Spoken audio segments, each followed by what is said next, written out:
France Maghreb 2. Bonjour tout le monde, ravi de vous retrouver sur France Maghreb 2, c'est votre talk de fin d'après-midi jusqu'à 18h30, c'est le grand forum LGF jusqu'à 18h30 avec Jean-Marc Zébélus. Comment ça va Jean-Marc? Comment ça va Christophe? Bonjour Christophe, bonjour à tous les auditeurs et auditrices. Eh bien écoute, ravi de te retrouver avec ton acolyte qui est toujours en retard. Comme d'habitude, mais c'est un commerçant, donc il va nous vendre son retard. C'est ça, faut oui. pas s'inquiéter, Ouais. en taxe je pense. Hakim Rahal qui va nous rejoindre dans quelques instants bien sûr.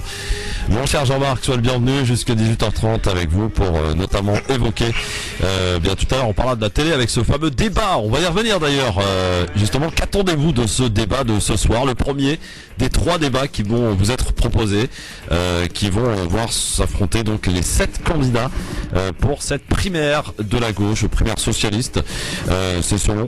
En tout cas, ça se passe sur TF1 ce soir. Est-ce qu'il y aura un véritable engouement ou pas d'ailleurs? Est-ce que vous avez d'ores et déjà choisi votre candidat? On en reparlera avec vous tout à l'heure en troisième partie d'émission. Et puis on parlera de sport bien sûr avec Ryan Pecheny et notre ami Amar aussi pour l'éphéméride avec les quelques événements, et il y en a quand même, qui ont marqué cette date du 12 janvier. Mais permettez-moi avant toute chose de commencer à vous souhaiter à tous les berbères du monde, et Dieu sait s'ils sont nombreux, une très bonne année à tous les berbères. On est en 2967, ils sont vraiment dans le turfu les berbères, il n'y a pas à dire. Allez, bonne fête à tous en tout cas, et donc à l'occasion de cette Inayer en ce 12 janvier qui est célébré d'ailleurs un petit peu partout au Maghreb.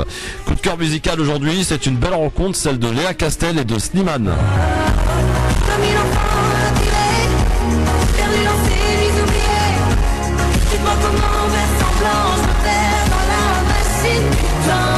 Le titre c'est Abîmé, on l'écoutera tout à l'heure en fin d'émission sur France Maghreb 2. Bien sûr le j'aime ou j'aime pas, les coups de cœur. Mon cher Jean-Marc, ton coup de cœur? Mon coup de cœur sera sur le livre de Nicolas Skrotsky, La Terre victime de guerre. C'est un livre très intéressant. Et puis mon avis tranché portera un petit peu sur la situation des handicapés. Ah, très bien. On va parler des handicapés, c'est parfait. Tout à l'heure dans cette émission, au travers de ton avis tranché. On aura aussi au téléphone tout à l'heure monsieur Yves Giard, qui est le président de France-Palestine Clermont-Ferrand, puisqu'il organise un repas justement pour les Palestiniens du côté de Clermont-Ferrand. On vous en dira plus tout à l'heure à 17h, soyez là. La petite rubrique libre antenne tout à l'heure, vous allez pouvoir nous appeler en totale liberté durant 10 minutes pour nous dire ce que vous voulez, interpeller Hakim Rahal ou Jean-Marc, et tout simplement aussi nous dire un petit bonjour ou eh bien n'hésitez pas à nous dire ce que vous voulez. Bref, ça se passera pendant 10 minutes tout à l'heure entre 40 et 50 de 17h. Et puis est-ce que j'ai oublié quelque chose? Eh bien visiblement oui. Vous présentez d'abord le premier débat qui aura lieu dans une petite demi-heure. C'est François Hollande qui a appelé une reprise rapide des négociations sur le conflit en Syrie, et avant dimanche la conférence de Paris pour le Proche-Orient. Il réaffirme le soutien de la communauté internationale à la solution de 2 États. Message transmis ce matin par le président français lors de ses vœux au corps diplomatique. Justement, la question que je vous poserai, Jean-Marc, Hakim, amis auditeurs et auditrices, que faut-il attendre de cette conférence sur le Proche-Orient dimanche à Paris? On en reparlera avec vous. Et puis, bien sûr, on parlera de ce débat, et on parlera donc des migrants. Alors, vous savez, il y a eu plusieurs polémiques à propos des migrants ces derniers jours, notamment le fait que l'on ait confisqué les couvertures. La police aurait confisqué les couvertures donc migrants en plein Paris. On parlera aussi de cas de quelques suicides aussi de migrants. On va parler avec Hanan Zawani tout à l'heure, qui nous rejoindra, et vous pourrez peut-être vous aussi nous appeler au 01 40 33 9000, parce que je sais que beaucoup d'entre vous participent à des maraudes, et donc vous pourrez nous dire un petit peu comment ça se passe. Il faut en parler de cette manière, de ces conditions dans lesquelles sont les migrants en France. Mais pour l'heure, mon cher Jean-Marc, c'est comme d'habitude, c'est le zapping. Le zapping, les meilleurs moments qu'il ne fallait pas rater à la télé, à la radio, sur internet, et ça commence par le Canal Plus diffusé chaque soir dans le Grand Journal. Cette équipe est partie à la rencontre de Nadine Morano, qu'ils ont pourchassée dans une gare. Écoutez sa réaction. Nadine, ton comité de soutien de Touche Lorraine. On n'a pas envie que tu arrêtes la politique. Nous, on est allé à Toul, il y a plein de gens qui ont signé, on a fait passer une pétition, il y a des gens qui sont là pour te soutenir. Tu n'as pas à disparaître. Disparaissent. On est avec toi, on t'aime, nous. Vous pouvez me dire qui vous êtes d'abord? On est les Touche Lorraine. Nadine Morano. Elle est Nadine Morano. Ça suffit. Écoute, même si vous parlez de la vie politique, pourquoi pas une vie médiatique? Tu sais que moi je te verrais bien à RMC ou touche pas à mon poste. Ça suffit. Nadine Morano. Tout le monde. Elle est Nadine Morano. Mais on les aime, tes trucs ravageurs. On les aime, tes déclarations à l'emporte-pièce. On est avec toi. Sinon, la France, elle est lisse. La France de Fillon, c'est une France monotone. Qui c'est qui a des couilles aujourd'hui en France à part toi? C'est pas possible que tu nous aimes pas, mais on t'aime. Canal+, la rencontre d'un peuple et d'un bus. Toujours sur Canal+, mais un petit peu plus tard dans le petit journal, quand Cyril Eldin tente de perturber un meeting de Nicolas Dupont-Aignan. Ah bah oui, c'est un grand discours, monsieur le petit candidat. Question. Je sais pas, les gens n'osent pas vous les intimider. Pourquoi vous êtes assis par terre, vous? Parce qu'il n'y a plus de chaises. Mais s'il y en a une derrière pour vous. Vous êtes le président de Debout la France et tout le monde vous écoute religieusement assis, ça n'est pas crédible cette affaire. Alors, question. Vous parlez souvent de convergence et de divergence avec Marine Le Pen. Est-ce que la somme des convergences est plus importante que la partie? Je ne réponds plus à aucune question sur Marine Le Pen et le Front National. Bon, plus de questions avec le Front National, mais quand même vous avez évoqué vos points de divergence et de convergence avec lui. Est-ce que vous vous sentez plus proche de Florian que de Marion? Je ne réponds plus aux questions sur le Front National, ça ne m'intéresse pas. Moi non plus. Ouais, pardon. La réponse encore moins, merci. Est-ce qu'il y a des questions, les amis, avant de boire un verre? Non, on peut peut-être passer au buffet. Non, parce que Oui, bah ça je vous connais, c'est pour ça qu'on a mis un buffet. Je savais que Cyril Eldin venait. Oui. ils essayent d'acheter la presse. Bah voilà. Bon, bah, alors là, je vais vous dire, vous aurez beaucoup plus ailleurs. Ah. Mais on va Tiens, partir, je n'ai pas vous parlé savez. d'argent, tiens, je devrais parler d'argent. Genre, oui. Alors combien il vous faut? Moi, j'ai 40 euros. Et je dis aux millions d'électeurs qui a l'habitude de voter pour nous, C8, hier, les équipes de la nouvelle édition sont parties à la rencontre d'ouvriers de chez Peugeot et chose assez surprenante, c'est Mélenchon qui s'est retrouvé dans la ligne de mire. Quand la dernière fois vous avez vu un responsable politique venir vous rencontrer ici? Ici, ça a été de Villepin. Quelle année? Ah, ça y est, 6 ans. Je suis vraiment révolté, moi, de voir ça. Ils sont en train de se foutre de notre gueule, exactement, les Mélenchon et toute la bande, là. Ils sont en train de se foutre de notre gueule. Les ouvriers, ils n'arrivent plus à s'en sortir. On s'en sort plus. Voilà. Moi, un exemple, cas personnel, je vends des poulets le dimanche pour pouvoir vivre. Est-ce que quand même il y a encore un peu d'espoir? Est-ce qu'il y en a qui croient encore un peu en la politique? Je pense qu'on n'a pas oublié tout ce que c'est le seul qui s'est mouillé. L'histoire de Florent, j'ai plein de trucs. Il a essayé de faire d'avancer le schmilblick, mais ça n'a pas suivi. Et pour finir ce zapping, hier soir il était en meeting à Nice pour tenter de relancer sa campagne. François Fillon a parlé et évoqué la primaire de la gauche, dont le débat a lieu ce soir, je vous le rappelle. Avec les primaires de la gauche, dénommées primaires de la belle alliance populaire, prière de ne pas rire, comme disait Edgar Faure, l'immobilisme est en marche et rien ne l'arrêtera. C'est la course de lenteur entre celui qui dépensera le plus, celui qui réformera le moins, et celui qui promettra le beurre et l'argent du beurre. Moi, je veux redresser la France à gauche, on veut simplement l'assister dans son déclin, Monsieur Macron y compris. Voilà, c'était à Nice hier soir. Donc pour François Fillon, mon cher Jean-Marc, qu'est-ce qui a retenu ton attention dans ce zapping? Ce qui m'a retenu un petit peu l'attention, c'est Nadine Morano qui est toujours fait rigoler la galerie. On se demande quelle est vraiment son utilité dans le paysage politique. Et puis sinon, non, rien n'a vraiment, à part ça, retenu mon attention. C'est toujours à la conquête de voix, la recherche de voix. Donc le débat reste ouvert encore à gauche. Oui, d'autant plus que le premier débat aura lieu ce soir et c'est un timing assez resserré d'ailleurs qui nous est proposé.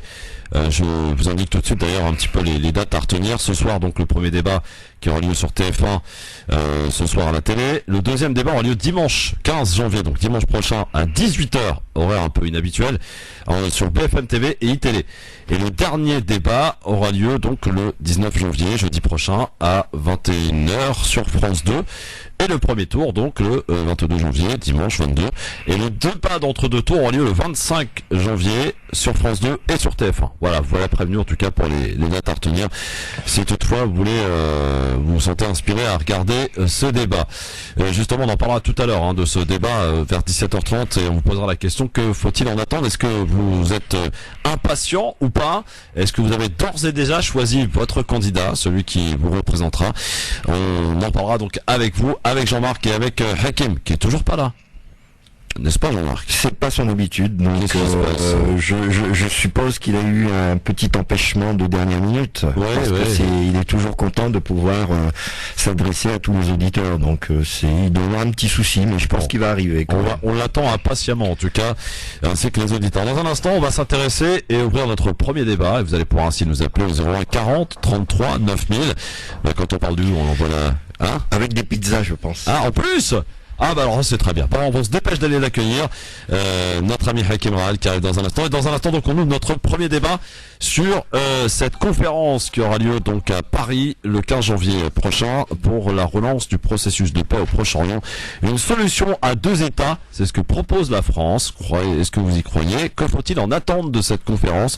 C'est ce que je vous pose comme question et à laquelle j'attends évidemment de vous, que ce soit de Jean-Marc et de notre ami Hakim qui rentre un instant dans le studio. Eh bien, une réponse dans un instant, on en reparle. Hakim, ça va? Ça va, salam alaikum les auditeurs, salam alaikum tout le monde. Qu'est-ce qui t'arrive là? C'est quoi ton billet de retard? Bah j'étais sur le chantier là, la nouveauté pour les auditeurs et puis pour vous. Ça ouvre quand?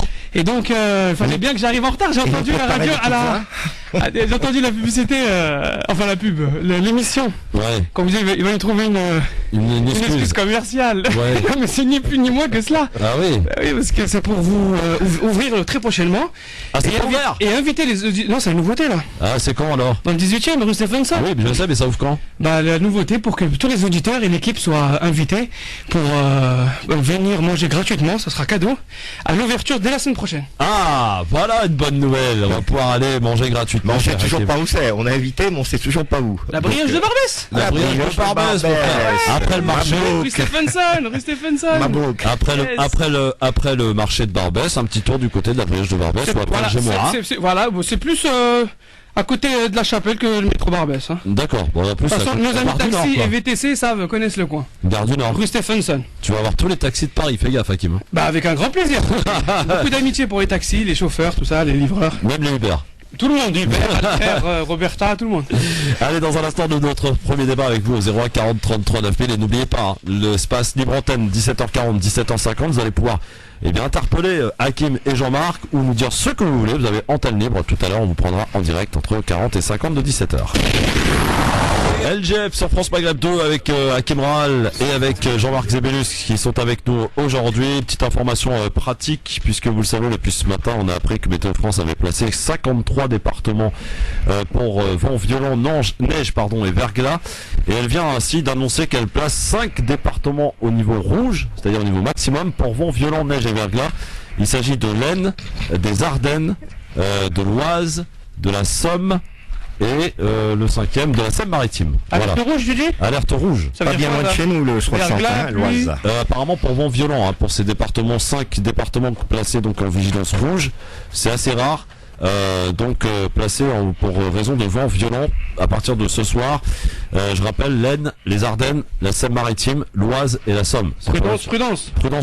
Et donc neige et verglas et vent aussi. Ça concerne 53 départements, dont Paris, la région parisienne. Okay. Pour la deuxième partie de la nuit apparemment pour ce qui est de la neige. Soyons vigilants. Donc prudence, évidemment, prudence. Alors, nous allons, messieurs, pour commencer cette émission, si vous le voulez bien, parler de François Hollande. Puisque c'est l'un des rendez-vous traditionnels de ce début d'année, les vœux du président de la République au corps diplomatique. Dernier exercice du genre, ce matin, pour François Hollande, à l'Elysée, qui a évoqué la situation en Syrie et en Irak. Je propose d'écouter avant de parler de cette conférence qui aura lieu dimanche à Paris. France participe depuis l'été 2014 à l'action de la coalition internationale contre Daesh. En Irak, cette opération a permis, grâce aussi et surtout même à ces forces irakiennes qui combattent au sol, de reconquérir une large part du terrain perdu. Aujourd'hui, Daesh recule partout et l'objectif, c'est de le chasser de Mossoul, là où il avait pensé installer la capitale de son califat. Je m'y suis rendu il y a quelques jours et je considère qu'il est possible d'obtenir cette libération de Mossoul avant l'été. Mais il faudra aller plus loin et libérer aussi Raqqa en Syrie. Là aussi, nous savons que dans cette ville, les attaques perpétrées par les terroristes sur notre sol, en France, et sur d'autres actes terroristes ailleurs, ont été soigneusement préparés, dirigés. Voilà, c'était François Hollande donc ce matin devant les diplomates. Donc alors il a parlé justement de cette conférence qui aura lieu à Paris, qui aura lieu dimanche le 15 janvier, une conférence qui avait été une première fois, vous vous en souvenez certainement, organisée puis finalement annulée puisque on se rappelle que Netanyahou n'avait dit qu'il viendrait pas. Bon là visiblement il viendra pas non plus, mais il y a quand même John Kerry, Mahmoud Abbas qui sera là et la France qui se prononce donc toujours pour cette solution à 2 États. Que faut-il en attendre de cette conférence? C'est la question que je vous pose, Hakim et Jean-Marc. Le souci, 2 États, oui, mais nous avons des populations qui sont sensiblement les mêmes, avec une répartition qui n'est vraiment pas juste. On doit être de l'ordre de 70, voire 30%. Ça, c'est un gros souci. Faire 2 États, pourquoi pas, entamer les discussions, ça va dans le bon sens, mais on a tellement eu des fois de l'espoir pour que on puisse trouver justement un terrain d'entente à ce que chacun ait son État, puisque c'est le souhait de tout le monde, et que la Palestine soit reconnue en tant que telle comme un État légitime. Là, c'est encore un débat, mais il faut quand même rester optimiste, mais on peut encore en douter. Jean-Marc, Hakim, est-ce que finalement cette conférence peut déboucher à une nouvelle résolution? Alors, là, concernant Israël, l'occupant et la Palestine, c'est ça? Oui. Moi, j'ai une autre position qui est sans langue de bois, d'expliquer que c'est la loi du plus fort qui est toujours qui mène toujours les débats, qui mène toujours la règle, qui mène toujours la vie des citoyens. Or, et là, le plus fort, c'est l'oncle Sam, c'est les États-Unis qui donnent leur veto toujours aux Israéliens, alors que les résolutions de l'ONU, elles sont largement votées, débattues au sein donc du Conseil de l'ONU. Donc, il y en a plus de 150 pays réunis qui décident, qui pointent du doigt, qui incriminent Israël, qui le sanctionne, et puis et Israël fait fi de cela parce qu'elle a le soutien du plus fort.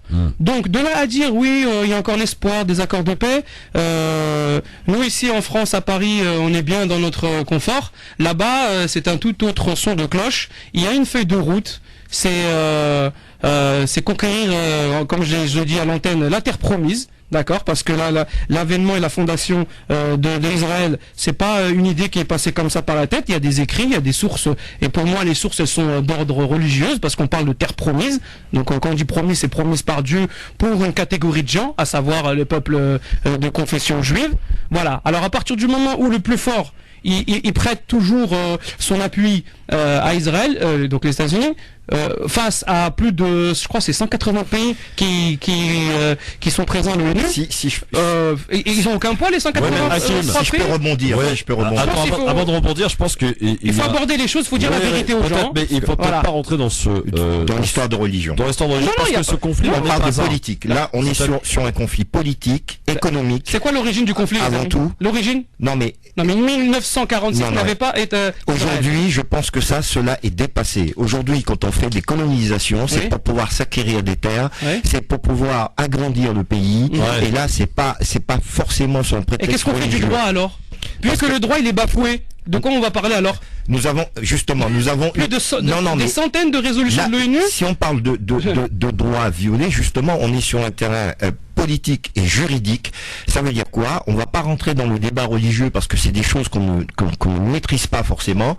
En revanche, constater qu'il y a décolonisation, constater qu'on a une population similaire et que d'un côté on a 70% du territoire occupé par un et que 30 occupés par l'autre, là c'est un réel problème. Alors, moi, sans pour cela regarder le problème religieux, parce que j'ai pas envie de ramener ça je ne suis pas compétent pour entrer dans la théologie, les exégèses et compagnie, mais là aujourd'hui, c'est une politique qui est menée et que c'est des gens qui font pas référence à la religion. D'ailleurs, certains religieux israéliens de confession juive disent que ça n'existe pas. pas cette idéologie religieuse. Oui, mais il y en a minoritaires, beaucoup qui... sont minoritaires. Non mais peu importe.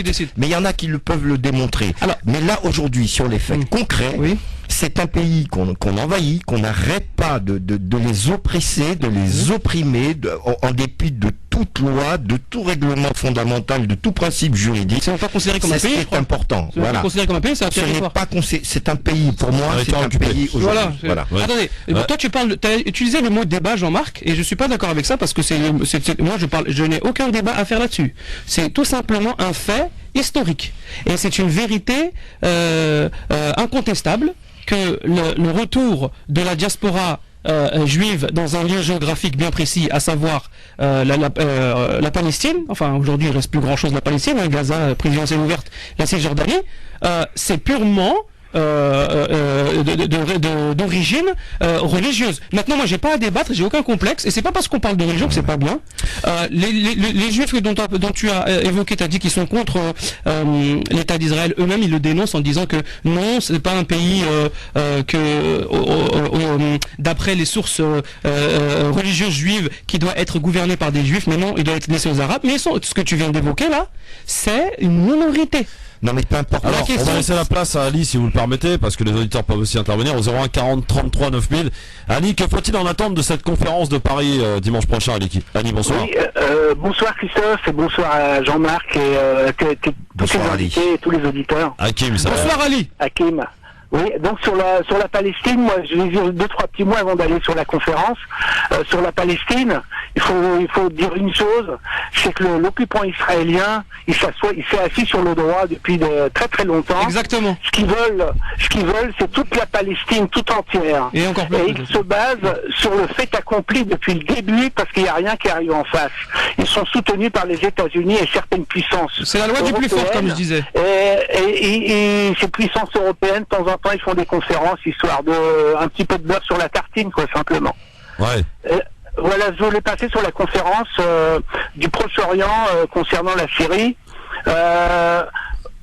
En se basant sur ce qu'a dit M. Roland Dumas, qu'un complot se préparait pour une insurrection en Syrie. Dans ce complot, on a vu maintenant par la suite que il y avait les États-Unis, Israël, les Saoudiens, le Qatar, le dirigeant français malheureusement, aussi la Turquie. Ils ont cru que la Syrie allait tomber au bout de quelques semaines, 2-3 mois, et puis voilà, c'était clos, quoi. Bon, merci. Donc, allez. Attends, j'ai pas fini ce 2-3 petits mots. Je veux dire que cette conférence, ils sont aperçus que ça a mené nulle part au bout de 5 ans, qui sont les grands perdants. Et cette conférence qui va être faite à Paris, c'est dans le vent. La France n'est plus dans la course. Elle a perdu en suivant les États-Unis et tous les autres. Et cette conférence ne donnera absolument rien, parce que tout se fait entre la Turquie qui a tourné le dos à l'OTAN et la Russie, l'Iran et l'État syrien. Tout se fait là-bas. D'ailleurs, la Russie est en train aussi de s'intéresser à la Libye en soutenant le général Haftar. Et ça peuvent peut-être mettre leur grain de sel là-bas, la Russie en Libye, et essayer de résoudre ce conflit. Voilà. Bon, merci beaucoup en tout cas, Ali. La France ne pèse plus rien, nous dit Ali. Vous êtes d'accord avec ça? Diplomatiquement? Ça c'était. Il avait déjà eu un propos. Au niveau de la diplomatie. Il avait déjà eu un propos prémonitoire, le général de Gaulle, lorsqu'il disait que à partir du moment où la France se met sous l'ordre américain, donc je vous dis encore qu'elle est rentrée dans l'OTAN, les forces de l'OTAN, eh bien, elle a plus son mot à dire sur la politique et la politique internationale, et elle est nécessairement aux ordres, forcément, du commandement de l'OTAN, à savoir les Américains. Maintenant, concernant ce qui se passe au Moyen-Orient, donc mis à part l'occupant israélien et la Palestine, donc la Syrie, l'Irak, et puis ce qui se passe dans la région, plus anciennement la plus grande région et puis la Libye, là ce qu'on voit précisément, ce qui s'est passé en Libye, c'est la perte de l'architecture, enfin, on est passé d'une architecture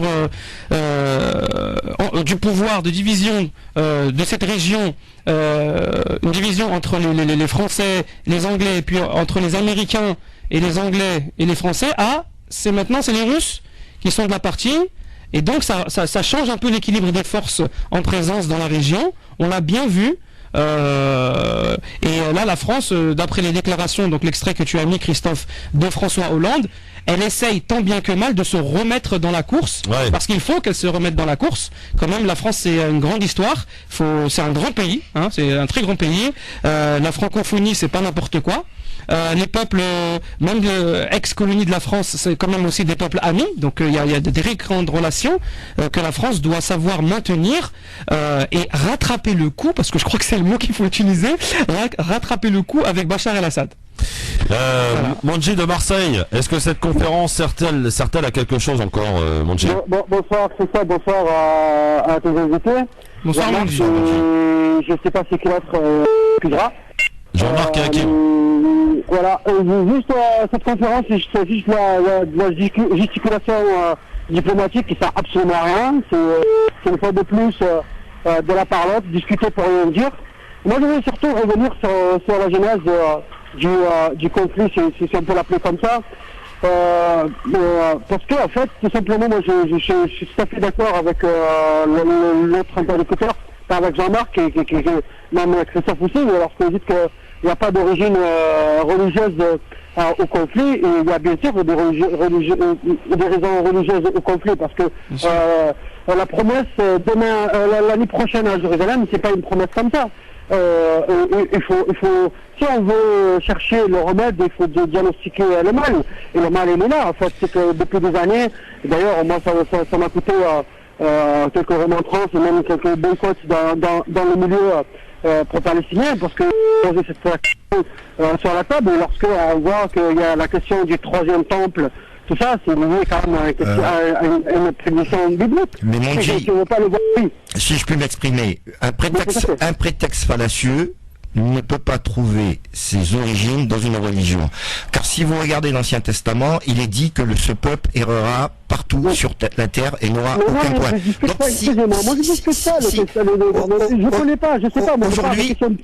Aujourd'hui, justement, ce que je vous dis aujourd'hui, la situation que l'on vit est essentiellement une situation politique, économique, où c'est le plus fort qui veut écraser le plus petit et sans considération religieuse. Voilà. Quand on parle... L'origine religieuse est un prétexte, c'est un prétexte fallacieux, je suis désolé. Non, mais attends, Manji, c'est pas interdit de pas être d'accord, mais faut argumenter derrière, mon ami. C'est pas de dire je suis pas d'accord. Je dis, depuis le premier jour, la prédiction de la révolution sioniste, l'année prochaine à Jérusalem. C'est-à-dire en 1800, quelque chose encore Abdel et Unis, ce projet-là, ils discutent en 1917 qu'il y a la promesse de Belfort. C'est l'année prochaine à Jérusalem. C'est pas, je veux dire, c'est pas. Il faut quand même regarder la genèse du problème. Manji, si tu permets, Jean-Marc. Donc Jean-Marc est en train, pour expliciter pour les auditeurs et puis pour nous aussi, donc tu dis que c'est un prétexte fallacieux que de faire intervenir les textes religieux dans la dimension politique, dans la dimension politique. Nous sommes sur un projet purement sioniste. C'est ça que tu dis. Le projet sionisme, le projet sionisme n'a pas de principe religieux en soi. Alors qu'est-ce que tu penses? Alors quand Barack Obama, qu'ils soient mal interprétés, qu'ils soient utilisés lorsqu'on parle de Daesh, bien sûr qu'ils ont une interprétation de dire non, c'est pas ça la religion. Oui, peut-être c'est pas ça la religion, mais on parle bien d'un prétexte religieux qu'ils utilisent. On parle de ça. En religion, je veux dire, il faut un minimum de l'honnêteté intellectuelle. Alors, je vais vous dire un truc. Sachez que au départ, les Juifs devaient partir à Madagascar. D'accord. Au dernier moment, ça a été la Palestine. Alors, quand on me parle de religion, je veux bien, mais ils auraient pu être aussi à Madagascar. Ou en Argentine. Voilà. Alors, quand on me parle de prétexte religieux, vous faites du hors-sujet, pardonnez-moi, messieurs, vous faites du hors-sujet, parce que vous êtes en train de... J'ai envie, si vous permettez, Christophe, sur le sujet. Le sujet de la question du conflit. Alors, je reviens sur un point de désaccord sur la question de deux États. Déjà, cette question, vous savez, comment s'appelle Hélène Thomas, c'est une grande journaliste américaine qui a été virée après ça. Elle a dit tout simplement les Palestiniens n'ont pas appelé la dette de l'Europe envers les Juifs suite au pogrom, et il faut qu'ils quittent la Palestine et qu'ils retournent d'où ils sont venus, en Pologne, en Allemagne, en Russie, et de partout. Ils sont venus dans le monde. Vous savez, à un moment donné, jusqu'en 1945, on disait l'Algérie française. Oui, d'accord, mais après, l'Algérie algérienne. La Palestine, c'est une colonisation d'occupation, de peuplement. On a deux cas. Soit on fait des réserves, comme on l'a fait aux Aborigènes en Australie ou les Indiens en Amérique.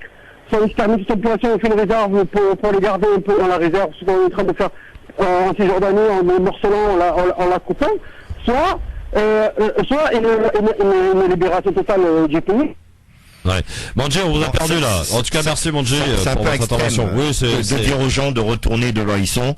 Il y a quand même des gens qui sont nés là. Le propos aujourd'hui, c'est pas de dire que ça y est, on libère tout, on vire les juifs et tout, etc. Non, mais c'est pas comme je ça pense que nous avons deux peuples qui peuvent vivre, s'ils peuvent pas vivre dans un même état, peuvent vivre dans deux états concomitamment, pardon. Ça, c'est très important et c'est nécessaire. Parce qu'on fait des résolutions de l'ONU, parce qu'on parle du droit. Tu parlais de. On est sur des violations de droit, mon ami. On n'évoque pas la question religieuse, d'accord. Allons-y, mais le droit, les idiots. Je tiens simplement à rectifier un propos, Jean-Marc. Tu parlais tout à l'heure de 70% occupés des territoires des Palestiniens. On parle plus de 83% aujourd'hui. Bah, ça a augmenté, depuis. 83% avec une augmentation assez sévère d'ailleurs de colonisation qui ont eu lieu toute l'année 2016. Voilà, donc 83% des territoires occupés. Les amis, est-ce qu'on peut dire quelque chose de simple? Similaire, quasiment similaire. La démographie est quasiment la même aux deux endroits. D'accord. Donc comment un peuple peut vivre sur un pays beaucoup plus petit, avec une densité très importante, voire insupportable par rapport à... Alors là, tu viens de poser une question, tu as commencé par le mot comment, donc c'est une question. Peut-on se mettre d'accord, les amis, qu'on voit un peu clair entre nous, que c'est la loi du plus fort qui décide? Mais c'est évident. On est d'accord ou pas? C'est la politique. La politique, c'est la loi du plus fort. Malheureusement, ça devient... ça perd de l'éthique, la politique. C'est le syndrome des castes. C'est malheureux. Dans tous les cas, concernant cette histoire de pouvoir, de dominant et de dominé. Donc, alors, il faut arrêter de dire que il peut y avoir deux États, ils peuvent cohabiter. Il peut y avoir deux États, on est obligé, ça passera par ça, il n'y a pas le choix. Passer par quoi? Donc là, parce que ma question d'origine, je vous rappelle quand même, c'était la conférence de Paris, que faut-il en attendre? Et est-ce que la diplomatie française pèse-t-elle encore quelque chose dans ce monde? Ça a le mérite d'exister. Ouais. Même si quelque part ça portera pas forcément des fruits, mais à un moment donné, à force d'en parler, à force de faire, je pense qu'on finira par aboutir par quelque chose. Voilà. Faut pas non plus rester dans le silence, parce que à force de parler, mais il faut parler vrai. Quand il n'y a pas de débat, quand il n'y a rien, on se dit qu'il n'y a rien. Maintenant, quand il y a un débat, on se dit que ça aboutira à rien. Donc déjà, quand j'évoque la question religieuse, tu dis faut pas parler de religion, faut pas débattre de religion. Tu utilises le mot. Non, parce que comment tu veux débattre? Sur le droit, c'est mort. Non, mais sur le droit, c'est. Sur le religieux, faut pas parler. Mais justement, il faut faire valoir le droit, justement. Il faut se battre pour que le droit soit, pour qu'on soit entendu. Plus de 180 pays qui votent. Il faut continuer à se battre. Les États-Unis qui mettent le veto et ça passe pas, et continue de coloniser. À un moment donné, ça va payer. À un moment donné, c'est obligé. On ne peut pas. On va prendre l'avis d'Ali qui est avec nous. Bonsoir Ali. Allô? Oui, bonsoir Ali, vous nous appelez d'où? Oui, je vous appelle de Créteil. Bonsoir Christophe. Bonsoir. Bonsoir à vous invités. Bonsoir. Moi j'ai deux choses en fait à dire. C'est sur les primaires de gauche. Non, ça c'est pour tout à l'heure, ça. De droite. Pour tout à l'heure, mon ami. Tout à l'heure. Alors sur la question de la Palestine, moi j'ai seulement envie de dire que soit Hollande considère que le 1er avril c'est peut-être qu'il va faire ça le 1er avril, soit il s'affranchit un petit peu de Valls dans sa politique de Moyen-Orient, parce que c'est la première fois que j'entends ce monsieur parle, et donc du coup il sait qu'il est à la dernière minute et qu'il pouvait proposer cette solution. Moi en 93, quand il y a eu des accords de Madrid sur la question palestinienne et même des accords de Sceaux, on m'a posé la question si j'y croyais. 93, j'étais encore jeune et j'avais dit non, c'est pas comme ça que ça avait failli se faire, pourtant. Ça avait failli se faire. Comment? Ça avait failli se faire pourtant. Ça ne pouvait pas, parce que vous avez un des deux interlocuteurs qui n'a pas la vocation à reconnaître l'autre. C'est ça le souci. Voilà. Comment? Exactement, c'est ça. C'est qu'ils n'ont pas vocation à partager. Dans le schéma mental des sionistes, les Israéliens, de parler des Israéliens. Oui, du plus fort, ouais, dans la durée. Quelque chose de messianique pour certains et de religieux pour d'autres, et politique peut-être pour certains, et en termes d'hégémonie sur le monde, c'est structurel. On est pratiquement face à des frappadingues. Tout à fait. C'est des gens qui ne sont pas dans la négociation, ils sont pas dans un rapport de reconnaître l'autre, ils sont dans un rapport de force qui est presque existentiel. Ça s'appelle la stratégie du fait accompli. Merci Ali. Tu nous rappelles tout à l'heure si tu veux dire un petit mot sur le débat de ce soir, parce qu'on en parlera tout à l'heure. Dans un instant, les avis tranchés. Alors, on connaît celui de Jean-Marc qui va nous parler des handicapés. Hakim, tu vas nous parler de quoi? Mon avis tranché porte sur le communautarisme. Vive le communautarisme bienveillant. Ah bon? Ah oui. Très bien. Et avec Hanan Zawani qui est avec nous aussi, qui a d'ailleurs alors, coup de cœur. Ça c'est mon coup de cœur, c'est les repas du Salam. Oui. Ça fait plusieurs semaines déjà, plusieurs mois que ça existe même dans le sud de la France. Et donc c'est un grand honneur et un plaisir d'accueillir aujourd'hui mon coup de cœur en chair et en os. Oui, Hanan, la responsable des repas du Salam. Et j'en profite de sa présence pour évoquer le sort des migrants, puisque Hanan, tu les connais bien, tu les côtoies. On va parler et revenir sur quelques polémiques si tu le veux bien. On aura aussi monsieur Ibchiar qui est le président de France-Palestine Clermont-Ferrand et qui organise un événement. On en reparle avec lui entre les deux avis tranchés à suivre sur France Maghreb 2. Ne bougez pas, c'est le LGF évidemment, c'est là que ça se passe jusqu'à 18h30. LGF, le grand forum, merci d'être avec nous sur France Maghreb 2 et ça débat même en antenne, c'est formidable. J'ai assisté à un débat passionnant entre Hakim et Jean-Marc qui ont poursuivi le débat en antenne. C'est pour ça qu'il faudrait peut-être qu'on se mette à faire du live Facebook pour que les gens puissent suivre. Ah ouais, il nous faut une télé là. Qui puissent suivre un peu les coulisses de cette émission LGF, formidable. Allez messieurs, on va enchaîner parce qu'il faut qu'on enchaîne quand même avec maintenant les avis tranchés avant de retrouver monsieur Ibchiar et avant surtout d'accueillir Hanan qui est avec nous dans un instant. On passe donc aux avis tranchés, c'est parti, jingle. 5,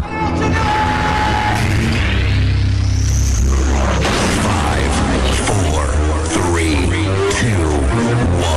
1, 0.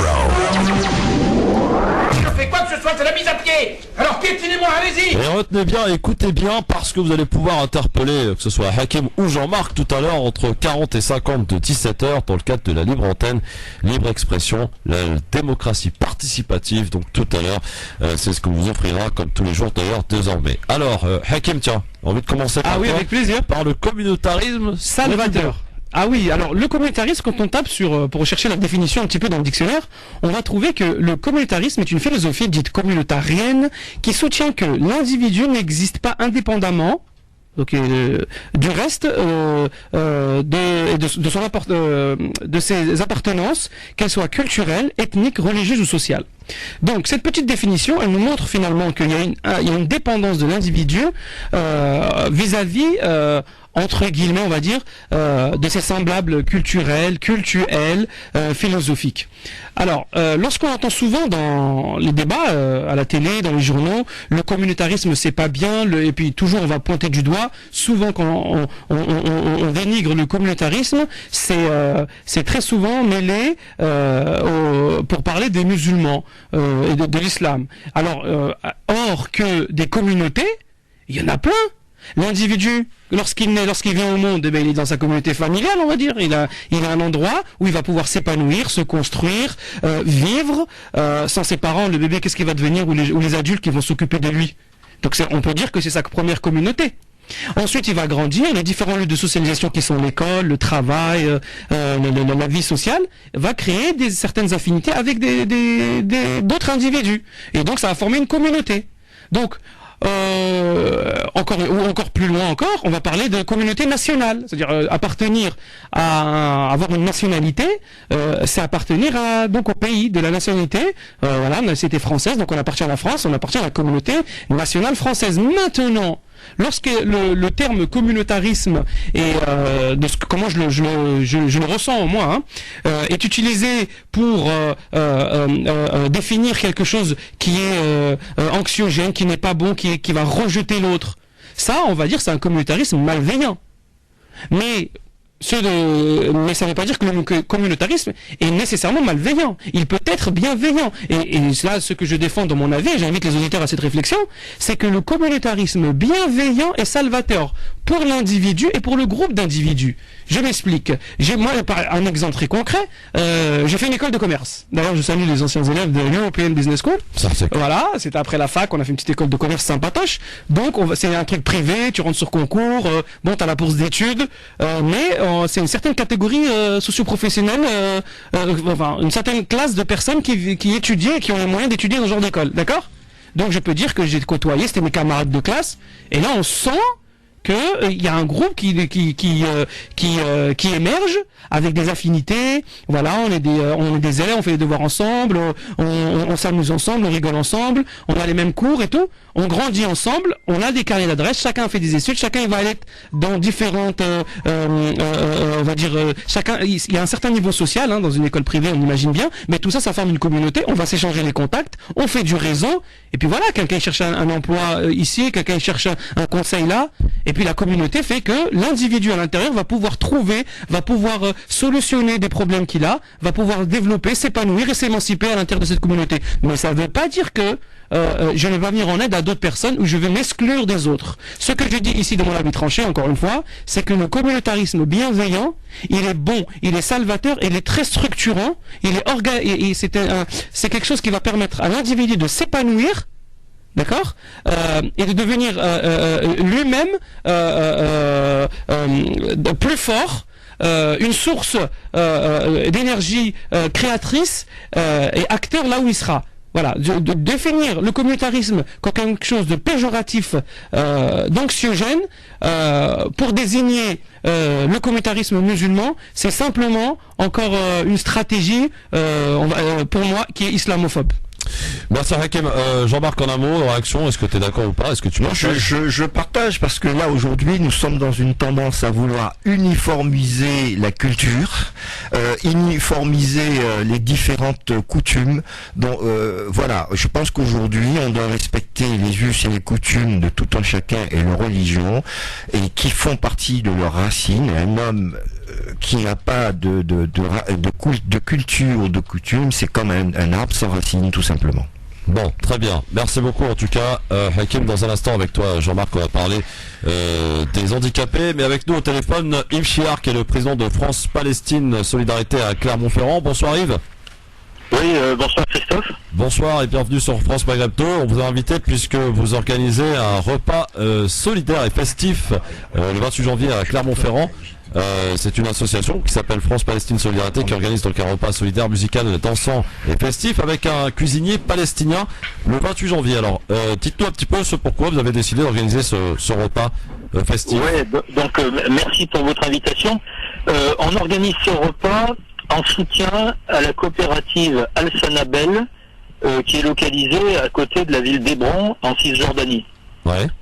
Et on a rencontré l'animateur de cette coopérative en 2014 à Hébron. Il est venu à Clermont fin 2015. Et donc, pourquoi cette coopérative? Les agriculteurs de la région d'Hébron produisent du raisin depuis des siècles. Mais l'occupation israélienne leur fait perdre régulièrement une partie des récoltes. Parce qu'il y a les checkpoints, les blocages des récoltes, etc. Et le raisin, souvent, pourrit dans les caisses avant de pouvoir être vendu. Et donc, il faut qu'ils s'organisent collectivement pour mieux résister, et notamment pour produire du jus de raisin longue conservation. Tu vois, quand la récolte est bloquée par les Israéliens, s'ils peuvent fabriquer du jus de raisin longue conservation, et ben ils sauvent une partie de leur récolte.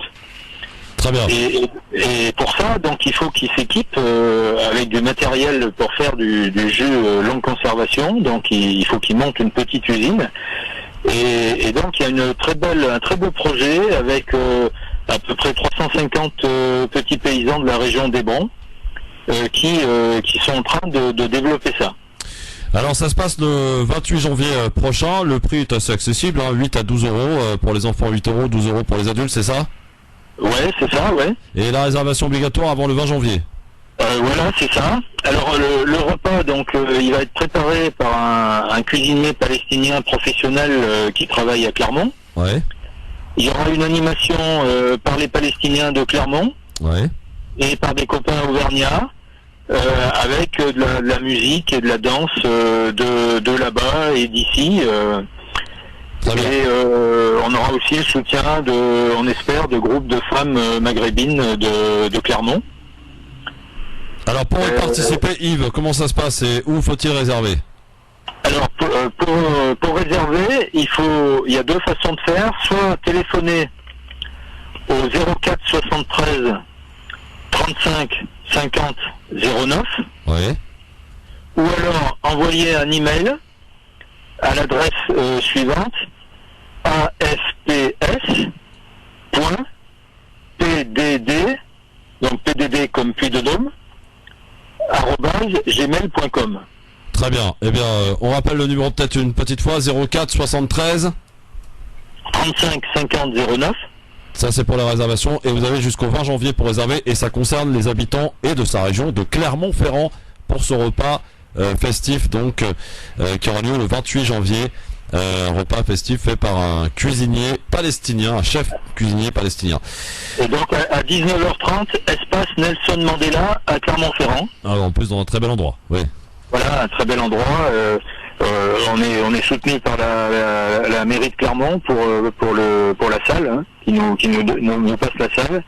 Et c'est important pour permettre aux Palestiniens de rester sur leur terre, de continuer à produire et à se nourrir pour résister à la colonisation. Donc pour nous, c'est un beau projet qui est dans la construction et le positif. Merci Chiard, à très vite.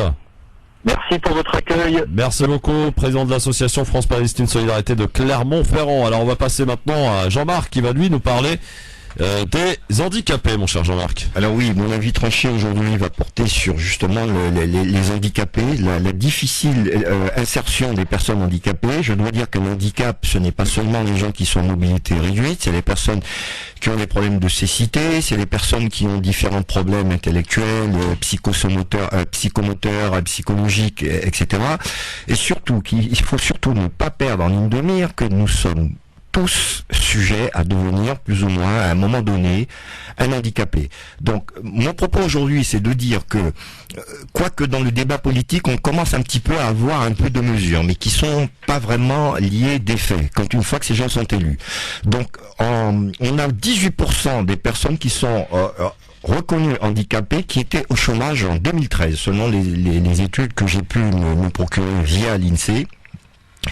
Près de 2 fois plus que la moyenne nationale. Les 2 tiers des handicapés sont employés ou ouvriers. C'est-à-dire que, de par le fait que ces handicapés n'ont pas les structures, n'ont pas les moyens de pouvoir s'insérer dans la société à travers l'instruction, à travers les différents moyens de formation, donc ils sont lésés, ils sont oubliés, ils sont mis vraiment sur le banc d'à côté. Je veux dire, c'est pire que tout, parce que n'oubliez pas que dans une société, les discriminations commencent toujours par les handicapés, puis s'étendre petit à petit. Donc déjà là, c'est un problème, c'est la base, parce que le plus dur aussi, c'est les familles qui soutiennent ces handicapés, qui ont des gens à charge handicapés, n'ont pas forcément les possibilités, les moyens pour pouvoir justement continuer à maintenir ces gens, continuer à s'occuper de ces gens. Donc je dois dire que c'est une affaire de tous. Aujourd'hui, tout est délégué aux associations. Hein. C'est surtout les associations qui prennent le relais, qui n'ont pas forcément les moyens, sachant que les associations se vivent souvent de subventions faites par très peu de mécènes, mais par des privés, et qu'elles emploient un certain nombre de personnes relativement importants. Donc, mon propos, ce serait de dire aujourd'hui qu'il faut pas qu'on oublie les personnes handicapées. C'est pas parce qu'on n'a pas un enfant handicapé, c'est parce qu'on n'en est pas non plus que ça ne nous concerne pas. Parce qu'à tout moment dans notre vie, on peut être amené à être handicapé. Nous avions une obligation légale d'emploi qui était de 6% de personnes handicapées pour les structures tant publiques que privées de plus de 20 salariés. En pratique, le taux d'emploi des handicapés est 2 fois moindre, c'est-à-dire 3,3% dans les entreprises privées qui sont assujetties à cette obligation, selon le ministère du Travail.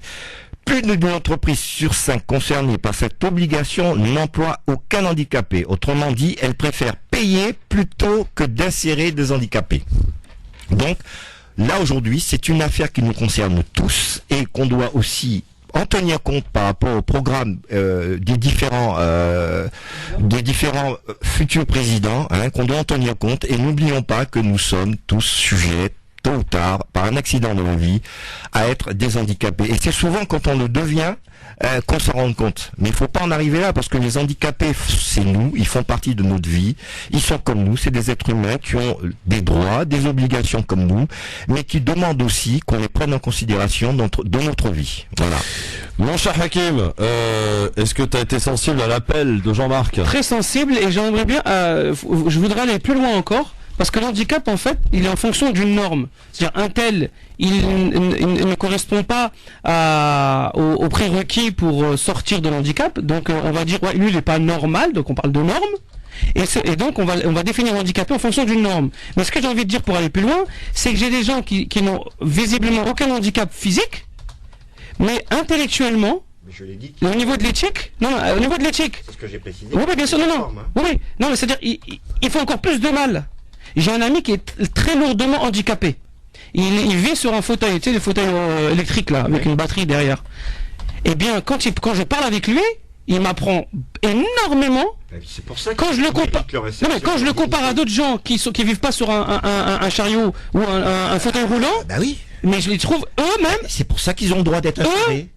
C'est des gens en comparant lui avec d'autres personnes, je dis que les autres personnes sont handicapées. Ils sont recul sur la vie. Ils comprennent pas. Ils ont une autre façon de voir la vie. La priorité, ce n'est pas d'avoir une belle voiture, ce n'est pas d'avoir un beau jean. On peut parler de l'accessibilité un peu aussi, parce que l'accessibilité c'est important. On peut aussi en parler. Bon, les fauteuils roulants peuvent pas prendre le métro, par exemple. Ça c'est très très grave. Il n'y a pas que les fauteuils roulants. Il y a beaucoup de gens, en fait, on vit au mépris des personnes qui sont frappées d'handicap. On vit à ce mépris. Même moi aussi, j'y suis compris. Et il faut aussi que moi aussi, je me remette en question. Ceci étant dit, j'ai un fils qui a un petit souci, qui est aussi handicapé. Donc c'est pour ça aussi que je suis beaucoup plus sensible. Et ayant vécu cette chose, en voyant que mon fils, toutes les difficultés du monde qu'il a pour ses études, alors qu'il a les meilleures notes de la classe, il est chaque fois le premier, même sur des rallyes de maths, pour ce faire, par moment, on lui dit qu'on lui donne pas les félicitations parce qu'il a les bonnes notes, mais qu'il n'était pas, il avait trop d'absences. Et les absences sont souvent justifiées par son état. Mais c'est la sourde des règles. Pour avoir une ATSEM, etc., qu'il assiste, c'est la quoi et la bannière. Pour avoir un stage en entreprise, il faut du piston pour mon fils. Sinon, il n'y a rien, ça marche pas. Donc, je dois dire qu'il demain, ça peut être vous, ça peut être moi, on peut devenir des handicapés. L'idée, c'est d'interpeller le politique. Les politiques et nous aussi citoyens, qu'on respecte les places d'handicapés, qu'on ait un peu plus de considération pour les gens qui sont frappés par des handicaps et qu'on les considère comme des gens qui sont comme nous. On n'a pas de pitié à avoir. Tu ne jamais sur une place handicapée? Jamais. Jamais de la journée. Jamais. Et il faut pas qu'on ait de pitié pour eux, mais juste de la considération. Ça, c'est bien. Ils n'ont pas besoin de notre pitié. Et justement, c'est une bonne transition que d'avoir de la considération aussi pour ces migrants. Puisqu'on va en parler avec Hanan Zawani. Bonsoir Hanan. Bonsoir tout le monde. Comment ça va Hanan? Bienvenue. Très bien, bienvenue. merci, Donc tu es venu à la base pour être le coup de cœur de Hakim, et j'ai profité de ta présence et de ta connaissance du terrain. Des migrants, puisque vous distribuez des repas, donc tu vas à leur rencontre, et pour mettre aussi quelques mots sur les différentes polémiques qui ont surgi d'un niveau assez faible médiatiquement malheureusement, donc c'est pour ça qu'on va remettre une petite couche sur apparemment des policiers à Paris qui auraient confisqué les couvertures des migrants. On sait qu'en ce moment les températures sont très froides et qu'elles vont l'être encore plus davantage dans les jours à venir. Est-ce que tu peux confirmer ça d'abord, Hanan? Alors effectivement, il y a des grosses difficultés aujourd'hui sur Paris avec les exilés. Donc les exilés, c'est les migrants, donc les personnes qui viennent parce qu'elles viennent pour des raisons économiques en réalité, et les réfugiés politiques qui eux viennent parce que il y a la guerre chez eux, il y a des bombardements, il y a des génocides. Donc aujourd'hui sur Paris, effectivement, on va retrouver ces populations, dont les Syriens. Pour eux, c'est un parcours du combattant qui est beaucoup plus facile. Donc, c'est-à-dire que dès qu'ils arrivent, tout de suite ils sont pris en charge. Malheureusement, on a une autre population que sont les Soudanais, les Érythréens et les Éthiopiens, qui eux, quand arrivent sur Paris, sont pas du tout pris en charge tout de suite. Il y a un parcours du combattant qui peut durer plusieurs mois, et pendant ce temps en réalité où ils vont se présenter pour leur demande d'asile, c'est un temps où ils sont à la rue. Voilà, ils sont à la rue, ils dorment dehors, ils n'ont pas de moyens financiers forcément. Donc en plus de faire face à leur situation d'exilé, quoi. En plus de ça, ils font face à la faim, au froid, et surtout, ils font face au harcèlement des policiers. Il y a une répression. Voilà. C'est une répression policière. Répression policière. Ce qui est choquant, c'est pas les policiers en eux-mêmes, c'est l'ordre qui est donné, bien sûr, parce que les policiers ne font pas, ne font pas de manière délibérée. Faut pas qu'on se prenne à partie les policiers. C'est ceux qui leur donnent l'ordre, c'est le supérieur hiérarchique, le ministère de l'Intérieur, au-dessus de tout. Donc il faut interpeller le président sur ça. Alors effectivement aujourd'hui il y a une vraie volonté des politiques pour les décourager. Voilà, pour soit qu'ils ne rentrent plus en France, soit que tout de suite ils quittent le territoire et qu'ils aillent en Belgique, en Allemagne. Bon, en Angleterre c'est plus possible. Donc il y a une vraie politique de découragement. Après effectivement il ne s'agit pas de taper sur les doigts des policiers. Par contre, il y a quand même des violences policières qui sont graves. Donc c'est-à-dire qu'on les gaze, on les matraque, on les sort d'endroits en réalité où ils se réfugient. Donc là par exemple lundi, il y a 10 jours, donc sous le centre humanitaire Hidalgo, donc à Porte de la Chapelle, donc il y a un centre humanitaire. Donc en dessous on a un pont. Il fait froid, il pleut, donc on a 30 à 40 personnes qui vont se réfugier sous ce pont-là. Parce qu'ils n'ont pas de place dans le camp humanitaire. Parce qu'ils ne peuvent pas entrer. Ils ne peuvent pas faire autrement. Donc il y a entre 150 à 300 personnes qui sont en attente. Qu'est-ce qui se passe pour eux? Donc ce qui s'est passé, c'est que vous avez des fourgons de blindés, donc des CRS, donc qui se placent devant Porte de la Chapelle. Donc nous, civils, on a l'alerte. Donc sur place, ce qu'on me dit, c'est que pour cette fois-ci, il n'y a pas eu trop de violence. Bon, on les a quand même gazés. Voilà. Donc si vous voulez, eux, ils sont tellement habitués à des violences extrêmes que se faire gazer, aujourd'hui, pour eux, c'est normal. On a donné l'ordre de le faire. Moi, j'ai pas envie de rentrer avec vous dans le débat de mais c'est important, Anan. C'est important. Le gouvernement a donné l'ordre ou pas. Moi, ce que je dis, c'est qu'aujourd'hui, on a un gouvernement politique qui fait tout pour décourager, que derrière, effectivement, on a une force policière à qui on donne des ordres. Les petits bras. Voilà. Par contre, qu'on donne l'ordre de gazer, bon, pour les sortir, mais on peut les sortir. Si on leur demande tranquillement, ils vont sortir. On leur donne un blanc-seing pour utiliser tous les moyens pour pouvoir justement faire du mal aux gens. Il y a des insultes, il y a tout ça. Jean-Marc, Anna, là-dessus, elle a raison, parce qu'ils ont un équipement. Ils ont des matraques, ils ont des gazeuses, ils ont des protèges tibias, ils ont des grosses godasses, ils ont des boucliers. Ils sont formés à utiliser la force. Voilà, mais on leur demande. Et Anna, ce qu'elle dit, en fait, c'est qu'on peut faire preuve de diplomatie. Non, mais je suis tout à fait d'accord avec ce qu'elle dit, mais là, ce qu'il faut interpeller, c'est que les gens qui leur donnent l'ordre, quand on donne un ordre, un cahier de route à un policier, justement, il est défini ce qu'on lui demande de faire. Ce qu'il a le droit, ce qu'il n'a pas le droit de faire.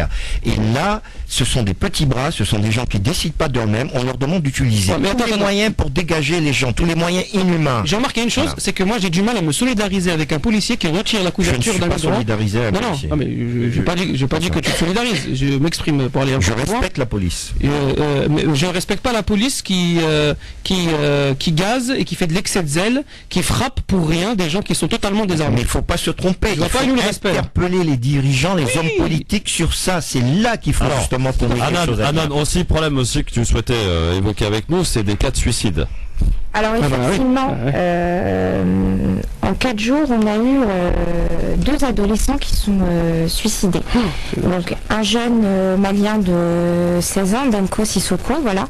Donc il s'est jeté du 8e étage du foyer où il était hébergé. Parce que suite en fait à un test osseux qu'il a passé, donc il a été déclaré majeur. Donc c'est par rapport à ça policiers en fait sont arrivés pour sortir du centre. Il s'est jeté du 8e étage. Donc on arrive quand même à des cas extrêmes de désespoir.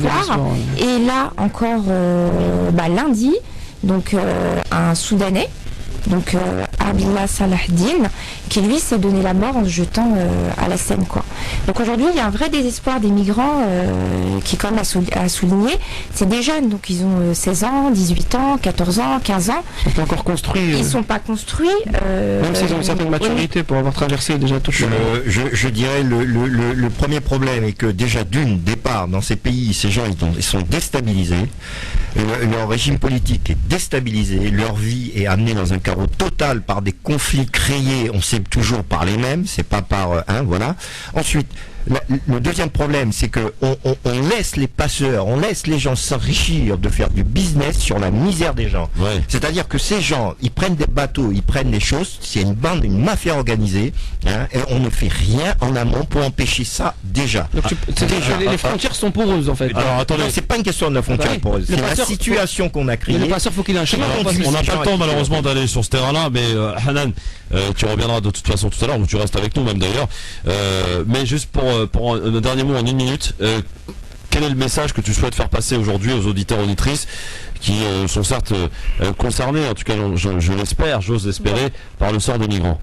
Alors le message que je souhaite passer aux auditeurs, auditrices, citoyens français en réalité, c'est qu'aujourd'hui on a des personnes qui arrivent sur notre territoire, qui arrivent ici en France pour nous demander de l'œil, qui recherchent soutien auprès de nous, qui n'ont pas le soutien des politiques, mais nous, citoyens français, citoyens français ou autres, français pas forcément citoyens français, résidents français. Résidents français, qu'est-ce qu'on fait pour leur apporter notre aide concrètement? Donc facilement, on peut aller vers eux effectivement pour leur apporter des couvertures, des bonnets, faire un minimum. Mais après, au-delà de ça, il s'agit aussi, nous, en tant que résidents français, d'interpeller les politiques et de leur demander une réelle prise en charge pour les accueillir dans le respect et la dignité. C'est important, et en tout cas merci de l'avoir rappelé, ma chère Hanan. Tu restes avec nous, puisque Hakim t'a invité et nous expliquera pourquoi tout à l'heure. Dans un instant, le j'aime ou j'aime pas, et on va s'intéresser un peu au débat. Qu'en attendez-vous? Est-ce que vous êtes vous trépillez d'impatience face à ce débat? Est-ce que vous avez d'ores et déjà choisi votre candidat, ou alors vous attendez les débats pour vous prononcer? On en reparle avec vous dans un instant. LGF, le grand forum avec Jean-Marc Zébélus et avec monsieur Hakim Aral qui va bientôt ouvrir sa belle boutique du côté de Barbès. Enfin, surtout pour tous nos amis auditeurs et pour vous. Ah oui, parce qu'il a annoncé la gratuité pour tous les auditeurs France Palais. À l'ouverture, c'est bienvenu. Quoi oui, et Barbès. La brioche de Barbès. Le plus dur, ce sera d'avoir la date, je vous le dis tout de suite. Oui, parce qu'il va pas dire quand est-ce qu'il ouvre, c'est pour ça. Non, mais j'ai pas envie de vous donner une date et qu'il faut que ce soit sûr et certain. Il va vendre des sandwichs. La brioche de Barbès, briocherie, pâtisserie française, top. Et on rappelle aussi la pizzeria. Ça c'est oui. À Duny. Voilà. La Pizza Fox. Voilà. Bon, il fait des prix. Ah, mais vous êtes invité. Quel prix? C'est cadeau. Et puis Hanan aussi qui est avec nous, c'est le coup de cœur de Hakim, avec qui on a parlé bien entendu des migrants. On va passer maintenant au j'aime ou j'aime pas ou je m'en fous. Hanan, tu veux participer avec nous, pas de problème. J'aime pas, je m'en fous, c'est un peu le principe des réseaux sociaux, Facebook, Twitter, tu connais. Je donne des petites informations comme ça et on dit si on aime pas, etc. Alors, à la veille de la conférence de Paris, qui aura lieu, je rappelle, dimanche, le 15 janvier prochain, le prochain, voilà, je disais, Mahmoud Abbas sera reçu samedi par le pape François. J'aime pas ou je m'en fous? J'aime. Oui, j'aime bien moi. Hanan? Que Mahmoud Abbas soit reçu par le pape François, c'est sympa, oui. C'est sympa. C'est symbolique. Donc on aime. Très bien. Des policiers bruxellois, on est en Belgique, vont suivre une formation sur l'islam et l'islamisme. Le but, c'est de ne pas confondre une religion et ses déviances. Il y a besoin d'une formation pour ça? Bah oui, monsieur. On a besoin de formation pour tout. Dis donc. Il faut toujours augmenter ses compétences, ça peut être que bénéfique. Maintenant, c'est quelle sera la teneur de cette formation. Voilà, c'est ça le souci. Donc on aime pas ou moi, on reste dans l'expectative? Moi j'aime bien apprendre et découvrir. Je reste dans l'expectative. Non, j'aime bien, Moi je reste dans l'expectative aussi. Très bien. La nouvelle sortie d'un certain philosophe de bas étage, PHL, qui compare le voile intégral à un insigne nazi. DHL ? Oui. DHL, déjà, je sais même pas si lui-même il s'aime. C'est un vilain personnage. Et il n'est pas philosophe, je crois, il est agent immobilier, non? C'est pas ça? Ses parents, ils ont une exploitation de cacao. C'était pas des négriers, des trucs comme ça avant? Oui, certainement, mais... Un milliardaire philosophe, ça existe? En tout cas, je sais pas, à un moment donné, un philosophe doit relever d'objectivité.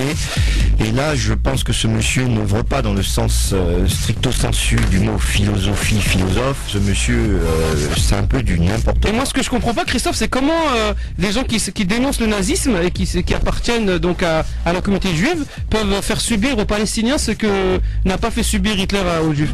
C'est pas la même chose. Là. On parle de VHL. On va pas mélanger les choses. On va pas condamner tout un peuple. Aller sur plusieurs terrains à la fois. Il y a un monsieur qui a un propos qui est disproportionné, qui est insultant, et on va s'arrêter à ce monsieur qui est connu pour ce qu'il a fait, pour ses antécédents, qui normalement, s'il avait un minimum d'honneur, un minimum de considération pour lui-même, vu les positions qu'il a prises, les catastrophes auxquelles il a contribué, devrait normalement courber les chines. Donc on n'aime pas évidemment. Alors écoutez bien ça, les dirigeants palestiniens, certains dirigeants palestiniens, des diplomates entre autres, ont annoncé que si Donald Trump décidait donc de transférer comme c'est prévu l'ambassade américaine à Jérusalem, eh bien il ne reconnaîtrait plus Israël. Oui, pourquoi pas, c'est une revendication, j'aime. Je trouve ça normal.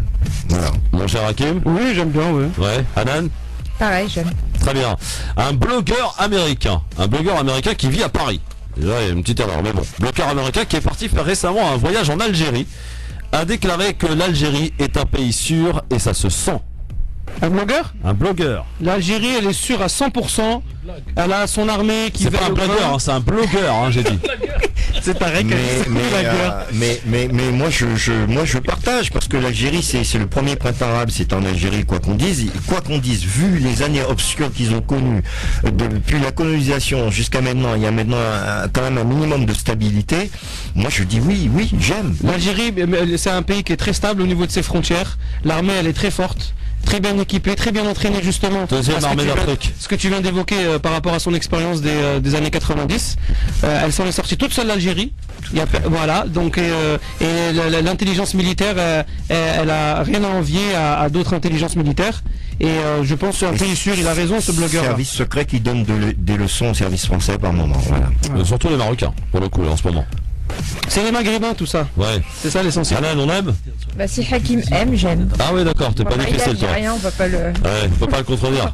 Justement, on reste en Algérie puisque la ministre de l'Éducation nationale algérienne a demandé, mon cher Hakim, Jean-Marc et Hanan, aux enseignants algériens d'expliquer la signification de Yenayer qui se d'ailleurs déroule aujourd'hui. J'aime ou j'aime pas? Oui, la culture c'est toujours bon, ouais. Le nouvel an berbère, quoi. Bon, alors, dedans, il y a deux écoles. Il y a une école qui dit c'est une fête purement inventée. Il y a une autre qui dit que ça a toujours existé, etc. De ce que j'ai pu lire, c'était la fête de la récolte, une fête agricole. Pourquoi pas? Oui. Ça fait partie de la culture algérienne. Oui, il faut Par contre, il y a polémique sur la date. De 1967. Ouais, mais c'est basé par rapport à quoi là-dessus? Donc tu refuses, mon vieux. Ouais, mais je sais pas. Oui, c'est bien ça. C'est une ouverture à la diaspora, à la culture. La culture, c'est bon, mais pas trop faire de la culture pour faire du divisionnisme. D'ailleurs, mon cher Hakim, je ne t'apprends rien, si ce n'est qu'en ce moment, on sont en train de pleine discussion pour rendre ce jour férié, chômé et payé en Algérie. Pourquoi pas, oui, si le peuple algérien il le souhaite. Bien sûr. C'était le j'aime ou j'aime pas. Voilà, dans un instant, vous allez pouvoir interpeller notre ami Hakim, Jean-Marc, Hanan, et nous dire ce que vous voulez dans le cadre de cette petite espace de liberté qu'on vous offre. On prendra vos appels en direct. Juste ce que je vous demande, c'est d'être rapide. Voilà, prénom, nom, etc. Ça se passera dans un instant, mais juste avant, je voulais parler de ce débat. C'est à 21h ce soir qu'ils se retrouveront tous les 7 en direct côte à côte pour répondre aux questions des journalistes. Les 7 candidats à la primaire organisée par le Parti Socialiste pour ce premier des 3 débats avant le vote du 22 janvier. Un rendez-vous très encadré pour aborder notamment les questions économiques sociales avec très attendu le positionnement des uns et des autres.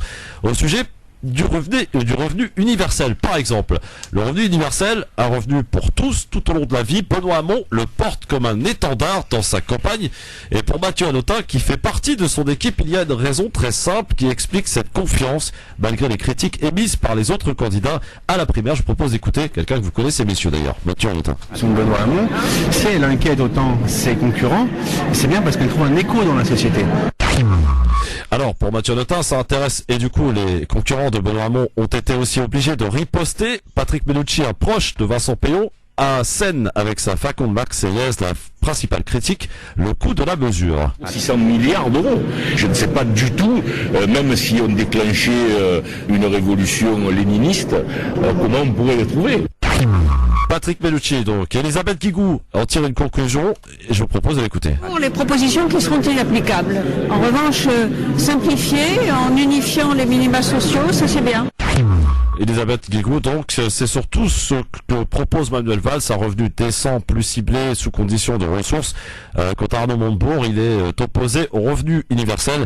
Et selon Christian Paul, c'est parce qu'il a une autre vision de la société. La société du travail, l'éradication du chômage de masse, on ne doit jamais y renoncer. Christian Paul donc, et pour le premier débat ce soir, Benoît Hamon pourrait être donc la cible des attaques de tous ses concurrents. C'est ce qui en dégage. En tout cas, on va parler donc économie sociale, on va parler aussi identité. Voilà quelques-uns des thèmes qui vont être abordés ce soir, entre autres. Alors, question que je vous pose, et sécurité aussi, parce qu'il y a un troisième thème effectivement. La question que je vous pose, qu'attendez-vous de ce débat, et avez-vous d'ores et déjà choisi un candidat, ou alors est-ce que vous attendez les 3 débats pour vous prononcer? Alors, j'attends de ces débats de la primaire de la gauche qu'ils soient suffisamment intéressants pour mobiliser déjà un maximum d'électeurs. Je ne sais pas s'ils atteindront les 4 600 000 électeurs de la primaire de la droite, mais là c'est pressenti d'après les sondages, est-ce que l'on entend ci et là qu'il y a un espèce de désintéressement de la primaire de la gauche. Espérons que ces débats télévisés sauront faire mentir cela, et donc ils mobiliseront, ils sauront faire mobiliser les Français pour aller pour se déplacer aux urnes le 22 et le 27 janvier pour participer à cette élection du candidat de la gauche. Ensuite, ce que j'attends, c'est de voir comment la famille politique socialiste saura remettre à sa place l'ex-premier ministre Manuel Valls, et l'exclure du deuxième tour. J'espère vraiment que les Français seront à la hauteur qui auront le bon sens de sanctionner dès le premier tour Manuel Valls. Maintenant, concernant le revenu universel, quand on voit ce que tu as mis, Christophe, comme budgétisation qui monte jusqu'à 600 milliards d'euros pour financer ce revenu universel, c'est plus que de la poudre aux yeux. C'est encore une fois Manuel Valls qui tente c'est comme si qu'il se moquait des Français. Genre il leur donne il dit comme ça juste pour plaire aux gens, mais on dirait qu'il prend les Français pour ce qu'ils sont pas. Et j'espère vraiment qu'il va se rétamer lors de ce débat et lors de ces primaires. Alors Jean-Marc, moi ce que j'attends déjà, la première chose par rapport au débat, c'est qu'ils tirent les conséquences des premières primaires qui ont eu lieu. C'est surtout ça, qu'ils essayent un petit peu. Les premières, celles de la droite. De la droite, d'accord, tout à fait. Voilà, qu'ils en tirent les conséquences, qu'ils essayent d'avoir quelque chose qui ne soit pas similaire et qui soit peut-être un peu amélioré. Ensuite, concernant cette histoire de revenu universel. Moi, je dis, on fait des promesses électorales, mais le plus dur, c'est de les tenir. De toute façon, on fait des promesses, on en fait 500, et le but du jeu, ça va être d'en tenir même pas 100, quoi. Et puis, on dira qu'on n'a pas le budget, on n'a pas ce qu'il faut. Donc, s'il faut trouver ces 600 milliards en alourdissant déjà la fiscalité ultra pesante qu'il y a en France, sur le niveau national, je dis non. Tout simplement. On va prendre l'avis de Méziane. Qu'attendez-vous, mon cher Méziane, de ce débat de ce soir sur TF1 à 21h? Et est-ce que vous avez d'ores et déjà choisi votre candidat, cher Méziane? Oui, moi j'ai choisi Marine Le Pen. Non, sérieusement, Méziane. Oui, non, mais eux, entre eux, bien sûr, je préfère comment il s'appelle, Benoît Hamon. Ouais. Parce que j'ai toujours été d'une sensibilité de gauche. Maintenant, je crois qu'il n'est pas raisonnable lorsqu'il nous parle comment on appelle ça, de revenu universel. Ça me paraît pas quelque chose de normal, ni de naturel. Bien entendu, il y a des gens qui sont dans la misère, même la très grande misère, et il a besoin de les aider d'une manière ou d'une autre, soit par des allocations, soit par le chômage, soit par toutes les structures existent. Ouais. Donc tu soutiens Hamon, mais c'est pas raisonnable sur le revenu universel. L'intelligence de je crois que c'est une tarte à la crème qui est infaisable.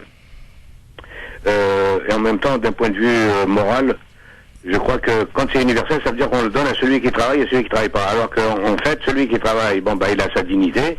Et celui qui est malheureusement au chômage, je sais pas qu'il n'ait pas de sa dignité, mais au moins qu'on lui assure le minimum de subsistance. Ouais. Merci. C'est pas la peine de chercher midi à 14h en trouvant des nouveaux mots qui veulent tout rien dire, qui ressemblent à rien, c'est de la poudre aux yeux. Merci Méziane pour ton avis en tout cas. Est-ce que Benoît Hamon risque d'être avec ce sujet finalement la cible, comme je disais tout à l'heure, des autres candidats? C'est sûr que cette idée de salaire universel, c'est comme le dit l'auditeur, c'est la tarte à la crème. C'est plus que de la poudre aux yeux. Pour moi, c'est se moquer de l'intelligence des Français. Et d'un point de vue marketing politique, on peut comprendre avec cette mesure grossière, encore une fois, parce qu'elle coûte quand même 600 milliards d'euros. De faire un revenu universel, c'est d'aller prendre les voix que Mélenchon a pu capter au niveau des ouvriers, des travailleurs, des chômeurs, des exclus, des marginalisés, des gens qui sont précarisés, des gens qui ne se reconnaissent pas dans les discours de droite, des gens qui sont dans des situations, pas de désespérance, mais qui sont fragilisés par la société. Et là, on a le Manuel Valls, qui va dire venez voter pour moi, regardez, je vais vous donner tant d'argent. Ouais. Déjà, je trouve ça non seulement que c'est pas ce n'est pas aller dans le sens des gens qui sont dans une situation précaire ou précarisée, parce que comme il a dit l'auditeur, quand bien même il trouverait un financement, il serait pointé du doigt pour dire tenez, vous touchez de l'argent, rien faire. Et je trouve que c'est vraiment grossier de leur part. Je ne peux pas respecter les Français de la part de Manuel Valls. Je dirais, c'est du racolage. Je dirais ce qu'on a besoin, c'est que l'économie soit relancée, que tout le monde puisse trouver du travail et vivre dans une certaine sérénité, et qu'on arrête d'être dans la misère, et par rapport à cette misère, qu'on s'en prenne aux étrangers, qu'on s'en prenne aux sans-papiers, qu'on s'en prenne à tout le monde parce qu'on est mal, parce qu'on n'a pas, et on se trouve des sorcières, on fait une sache aux sorcières. La France a besoin d'une chose, c'est retrouver confiance en elle-même, pas des salades de nous dire qu'on va avoir un revenu universel. Que je sache, on n'a pas de pétrole. Et ils veulent faire un système de l'Arabie Saoudite. C'est quoi ça? Je comprends pas. Merci Jean-Marc. Ok, dernière question. Vous savez que le Parti Socialiste est très mal en pas dans les sondages. On peut leur faire dire ce qu'on veut maintenant les sondages, mais avec la percée de Emmanuel Macron et de Jean-Luc Mélenchon, le Parti Socialiste n'arriverait, ou le candidat qui représenterait les socialistes n'arriverait qu'en 5e position. Est-ce que pour vous, et d'après vous, cette primaire peut faire changer les choses, peut-être remonter un peu dans les sondages le futur candidat du Parti Socialiste? C'est une évidence que cette primaire change les choses, parce qu'elle est ouverte à tous les électeurs français et non pas simplement aux adhérents du Parti Socialiste. Ouais. Donc déjà en cela, c'est une innovation et qui est très intéressante, car même les gens qui adhèrent à d'autres partis peuvent par stratégie venir participer à la primaire de la gauche. Ouais. J'imagine que les membres d'extrême droite, de droite ou d'extrême gauche viendront pour sanctionner tel ou tel candidat afin de favoriser. De droite voterait pour qui d'après vous? Pour celui qui fera la moins bonne figure devant leur candidat. Ça peut être stratégique. Ils peuvent voter pour celui qui pense qu'il y a moins de chances de battre leur candidat de droite. Mais c'est ça. Et là, je pense que cette histoire il peut y avoir une surprise. Cette histoire de primaire démocratique ouverte à tout le monde, je pense qu'il y a un petit problème. Il y a un petit problème parce que on va aller voter dans les primaires contre une personne pour pouvoir en fait. Comme ça, c'est pas à droite. C'est la démocratie, Jean-Marc. Ce n'est pas mauvais, c'est bon. Mais la démocratie. Alors à ce moment-là, pas besoin de parti pour se présenter. Non, parce que tu es en train de dire la même chose que Sarkozy disait. À quoi ça sert? Parce que Sarkozy savait qu'il allait être sanctionné par les Français. On a deux partis. On va dire trois partis principaux. Trois partis. On est dans un tripartisme en France. Donc, à quoi ça sert justement d'avoir des partis et que tout le monde puisse voter dans les partis? C'est la démocratie. Qu'on soit adhérent, qu'on soit adhérent à un Moi, parti. Je suis pour la participation. Et demain, tout le monde peut venir et faire le trouble fait dans le parti. C'est pas normal. Il y a un souci. Il y a un souci. Ça renvoie les dirigeants des partis à plus de transparence et à être en conformité avec l'ensemble des Français et non pas simplement avec une partie des Français qui adhèrent à leur parti. Ça peut être aussi de la manipulation. On en reparlera demain avec Tarek Pami de ce débat bien sûr, et avec vous chers amis auditeurs. C'est maintenant l'heure de sortir la guillotine. Ouais, non, je plaisante. C'est le moment de libre antenne. Donc je prends les appels en direct et sans filtrage. Votre prénom et ville d'appel et votre sujet. Vous parlez de ce que vous voulez. Il faut que ça soit rapide. Si vous souhaitez interpeller Hakim parce qu'il a dit une bêtise, ça peut arriver. Ou Jean-Marc aussi. Eh bien, n'hésitez pas à le faire.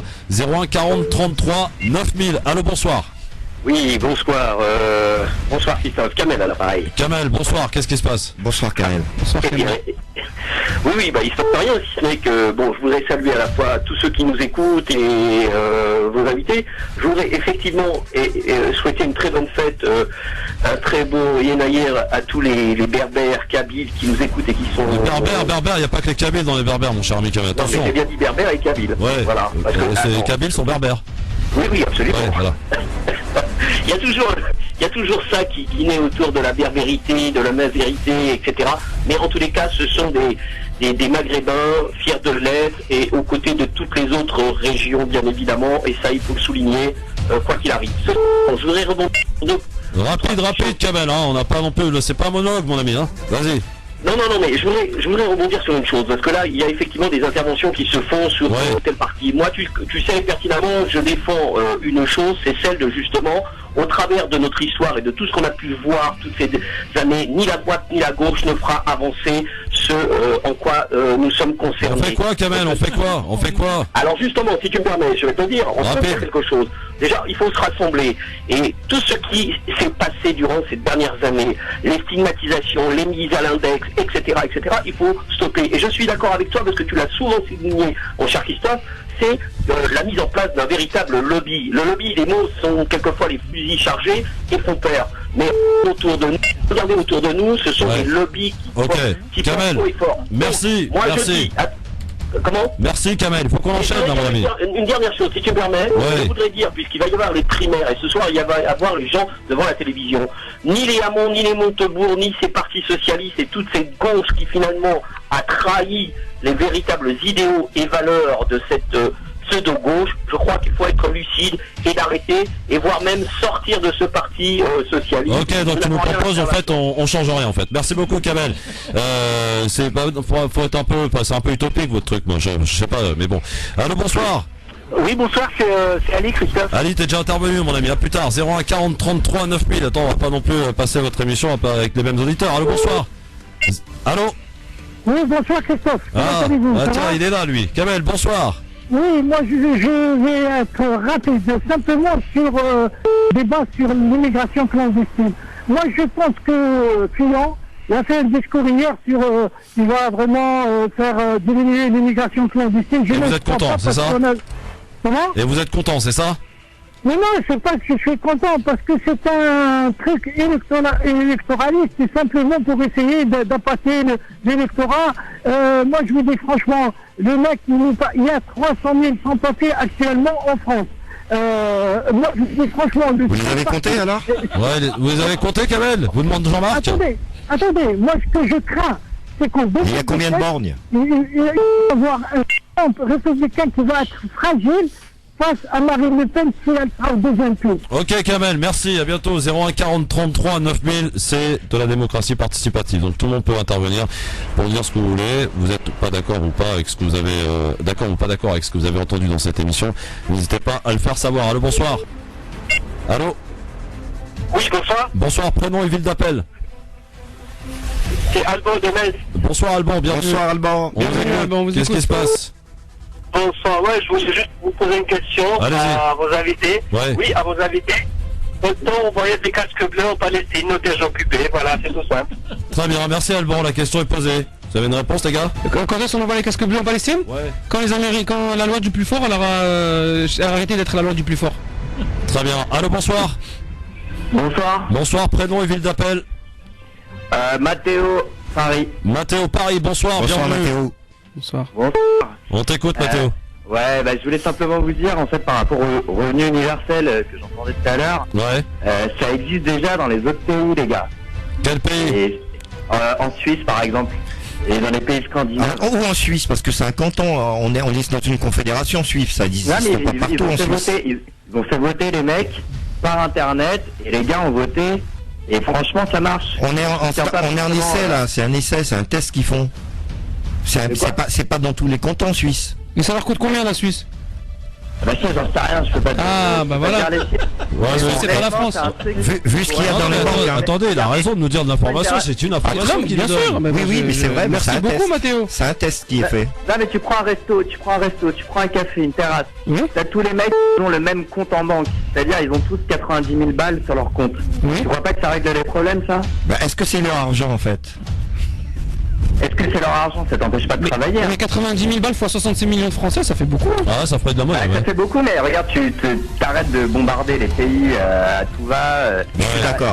Mathéo, t'es cool, moi je suis avec toi là, t'es bien. Mathéo, je suis avec toi. Continue de nous écouter mon pote et de nous faire rêver surtout. À bientôt. Bien sûr, Mathéo. Merci Mathéo. T'assures. Merci, ciao. À bientôt.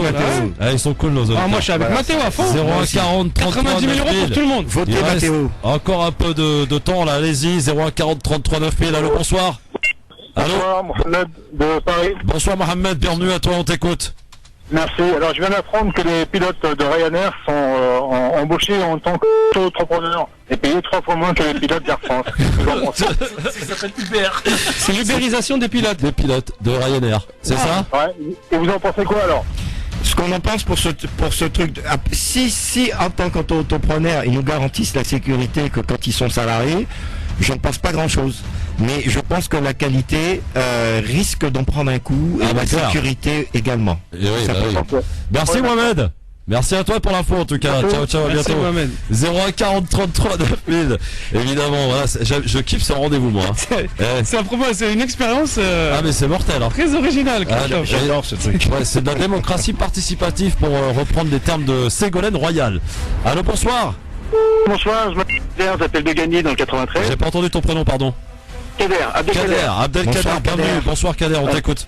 Juste rapidement, c'est juste pour dire aux auditeurs et auditrices musulmans et non musulmans d'aller sur un lien qui est contact@mosquée de Montfermeil, de lire la pétition qui concerne la fermeture de la mosquée de Montfermeil. Ça fait longtemps ça. Et de la signer et de façon à ce que on puisse réussir à construire la future mosquée. Parce que si on ferme la mosquée existante, on n'aurait plus de fonds récoltés pour construire la mosquée. Et donc, et surtout dire aux Montfermeillois de voter de façon à ce que Monsieur Lemoine ne puisse plus être... Kader, il y a combien de musulmans à Montfermeil, Kader? Combien? Vous êtes combien? Non mais ça on s'en fout, c'est pas important. Bah si, c'est combien inscrits dans les listes électorales? Combien de Montfermeillois sont musulmans? Je suis tout à fait d'accord avec vous. Il est inscrit sur les listes électorales. Malheureusement, tant qu'on n'incitera pas les jeunes à se lever le dimanche matin pour aller voter, bah oui, malheureusement, on sera dans ce cas. Le maire, il est dans son rôle. Kader, on en est où? De 18 ans, il vient d'avoir 18 ans, pour 2017, qu'il le veuille, qu'il ne le veuille pas, je le traînerai avec moi. Bravo Kader. Au niveau des recours juridiques pour la fermeture de la mosquée, on en est où? Parce que ça, on sait qu'il y avait une fermeture qui avait été 3 recours. On passe le 18 devant le tribunal et puis malheureusement, étant donné qu'on a déjà interdit de prier, on n'a plus de femmes qui puissent venir prier. En l'occurrence, ma maman qui malheureusement ne peut plus. C'est quoi le lien? Rappelle-nous le lien s'il te plaît, Abdelkader. Comment? Rappelle-nous le lien pour la pétition. Le lien, alors le lien c'est contact@mosquée de Montfermeil. Mais ça c'est une adresse mail ça, c'est pas un site. Donc c'est mosquée-de-Montfermeil.fr. Voilà, c'est plutôt ça. Ah, ok. Eh ouais, parce que ça tu nous as donné une adresse mail, t'as dû les gens d'erreur mon ami. Non mais c'est bien, t'as fait quelque chose. S'excuse, mais c'est le fait de passer à la radio, c'est peut-être pas de soucis. C'est bien d'avoir profité de cet instant-là. Voilà à quoi ça sert. Cet espace de libre antenne qu'on renouvelle évidemment demain avec Tarek Mamie, on va bien s'amuser. Non mais toi aussi avec ton son en fond, ça stresse un peu l'auditeur. Eh ben c'est ça qui est bien. C'est qu'il faut arriver, il faut avoir quelque chose à dire, il faut avoir quelque chose dans le ventre, sinon voilà. Ils vont s'habituer. Allez, dans un instant les coups de cœur messieurs dames de Jean-Marc et de Hakim. Le coup de cœur de Hakim, il est là en personne physique. Celui de Jean-Marc, il n'est pas là. Mais il nous en parle. Je suis tout à fait. Mon coup de cœur, sans souci, il n'est pas physique, mais enfin si, c'est un livre. Il s'agit tu nous en parles dans un instant. La pub pour l'instant, parce qu'il faut mettre de l'argent pour payer tout ce qu'il y a à payer. En attendant le revenu universel des radios. Je sais qu'il nous coûte cher, notamment Hakim. À tout de suite. France Maghreb 2, France Maghreb 2. LGF, le grand forum avec monsieur Jean-Marc Zébélus, c'est animé aujourd'hui, ça fait plaisir, avec Hakim Ral aussi. On est là. Avec également l'heure de passer au coup de cœur, messieurs dames, c'est parti. France Maghreb 2. Le coup de cœur. Mon cher Jean-Marc, je vais te demander de raccourcir ton coup de cœur. On va faire vite. Voilà. Nicolas Skrodsky, la terre victime de guerre. C'est aux éditions Sang de la Terre. Alors, il s'agit d'un livre, un petit pavé très sympathique, très réaliste, qui démarre par justement en novembre 1977, 4 ans après l'assassinat du président Georges Fidel Kennedy, était publié chez, je vais vous le dire en français parce qu'en anglais ça va être compliqué, Rapport sur la possibilité et le caractère désirable de la paix. En fait, ce livre, si vous voulez, va vous parler que, en fait, le but recherché par ces grandes nations, ce n'est pas la paix, parce que pour eux, la paix, c'est théorique.